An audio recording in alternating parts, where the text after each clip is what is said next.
ತಿಳಿಯ ಹೇಳುವೆ ಕೃಷ್ಣ ಕಥೆಯನು, ಇಳೆಯ ಜಾಣರು ಮೆಚ್ಚುವಂತಿರೆ ನೆಲೆಗೆ ಪಂಚಮ ಶ್ರುತಿಯ ನೊರೆವೆನು ಕೃಷ್ಣ ಮೆಚ್ಚಲಿಕೆ. ಹಲವು ಜನ್ಮದ ಪಾಪರಾಶಿಯ ತೊಳೆವ ಜಲವಿದು, ಶ್ರೀಮದಾಗಮ ಕುಲಕ್ಕೆ ನಾಯಕ ಭಾರತಾಕೃತಿ ಪಂಚಮ ಶ್ರುತಿಯ. ನನ್ನ ಆತ್ಮೀಯ ಅಧ್ಯಾತ್ಮ ಬಂಧುಗಳೇ, ಕುಮಾರವ್ಯಾಸ ಭಾರತದ ಆದಿಪರ್ವದ 4ನೇ ಸಂಧಿಯ ಸೂಚನೆ.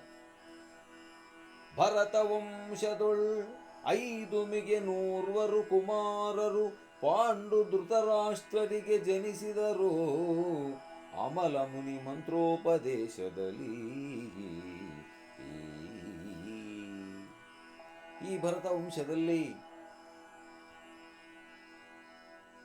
ಪಾಂಡುವಿನ ಹೆಂಡತಿಯಾಗಿರ್ತಕ್ಕಂಥ ಕುಂತಿದೇವಿಗೆ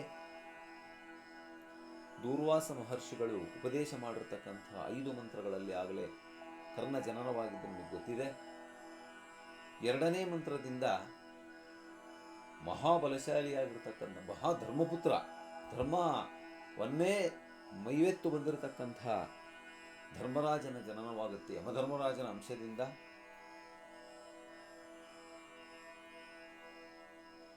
3ನೇ ಮಂತ್ರದಿಂದ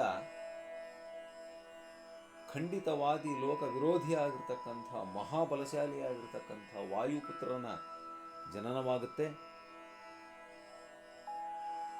4ನೇ ಮಂತ್ರದಿಂದ 330 ಕೋಟಿ ಜನ ದೇವತೆಗಳ ಒಡೆಯ ದೇವೇಂದ್ರನ ಅಂಶದಿಂದ ಅರ್ಜುನ ಹುಟ್ಟುತ್ತಾನೆ. ಆ ಮಂತ್ರವನ್ನು ಆ ಯಮ್ಮ ಜಪ ಮಾಡಿದ್ದಕ್ಕೆ.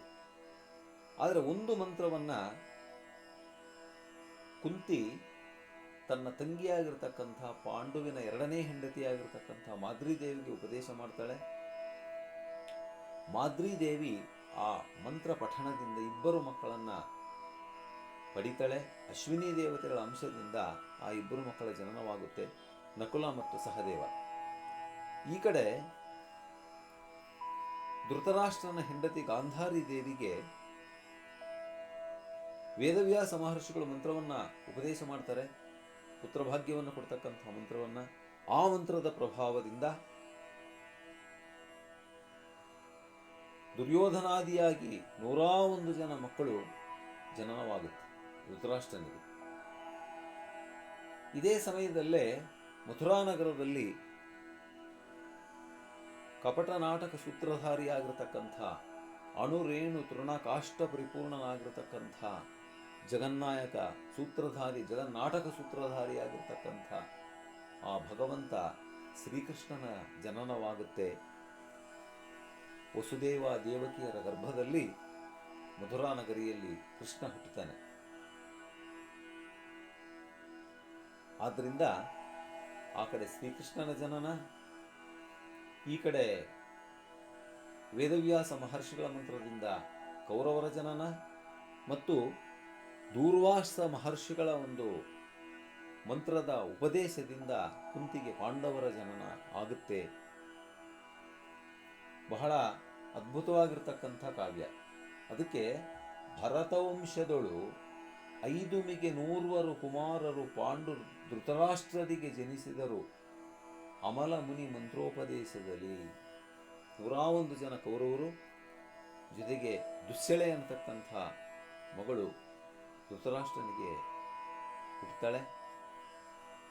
ಅವಳನ್ನು ಮುಂದೆ ಸಿಂಧುರಾಜನ ಮಗನಾಗಿರ್ತಕ್ಕಂಥ ಸೈಂಧವನಿಗೆ ಕೊಟ್ಟು ಮದುವೆ ಮಾಡ್ತಾರೆ. ಅದೆಲ್ಲ ಮುಂದೆ ಕಥೆ ಬರುತ್ತೆ.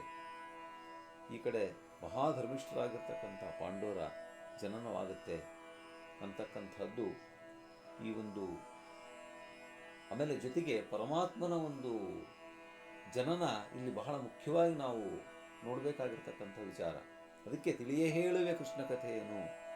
ಕಥಾ ನಾಯಕನಾಗಿರ್ತಕ್ಕಂಥ ಕೃಷ್ಣ ಪರಮಾತ್ಮ ಅವತ್ತೆಷ್ಟು ಪುಣ್ಯ ಮಾಡಿತ್ತೋ ಈ ಭೂಮಿಯ ಮೇಲೆ ಆತನ ಜನನವಾಗುತ್ತೆ ಅಂತಕ್ಕಂಥದ್ದು ಈ ಒಂದು 4ನೇ ಸಂಧಿಯ ಒಂದು ಸಾರಾಂಶ. ಓಂ ಶ್ರೀ ಕೃಷ್ಣಾರ್ಪಣಮಸ್ತು.